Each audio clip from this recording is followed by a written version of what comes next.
Meneja Migao matudruok gi lony manyasani William Kabogo onyiso od bura ni piny owacho ne ochungo chenro mar keyo weche achiel kachiel e kinde ng'anyo kaka yo mar geng'o nyithindo kuom neno tulo kod lweny mane dhi nyime. Jood bura oseyo sirkal kuom temo rocho tije mag ute fwambo ataro mar chik. Chris Owino ni kod ler. Juma achiel nyaka ne sirkal chungu chenro mar keyo weche achiel kachiel e kinde ng'anyo mag rowere mag Gen Z, piny owacho oko mar chiwo ler. Jatend migao mar weche mag tudruok William Kabogo wacho ne gikawo okang' makamano kaka yo mar geng'o nyithindo kuom neno lweny mane ochuo chieng' e kind apisas mag obila kod jong'anyo. Generally, the main reason of switching off was within the parameters of the watershed period. There was a lot of violence being aired on national TV.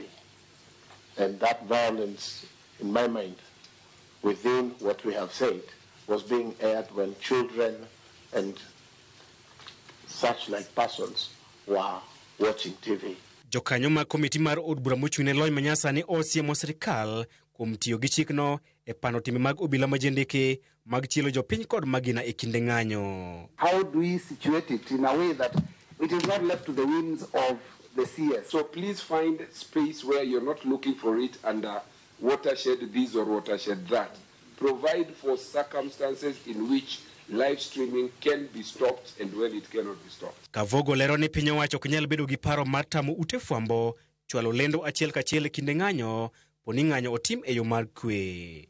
But if we can emphasize that we need to have a peaceful country, because picketing is allowed by Constitution, and it simply says peaceably. Unarmed. Okang' makamano ne ose kod riwruoge makedo ne ratich oganda kaachiel kod jotend ute lamo kaka yo mar temo duoko piny Kenya e mudho. Doho ne ogolo chik makumo sirkal kuom chungo chenro mar keyo weche achiel kachiel e kinde ng'anyo nyaka bi winj bura mane ochwal e nyim doho e wi wach makamano. Jood bura magem Elisha Odhiambo koro singo makubure doho ne maneja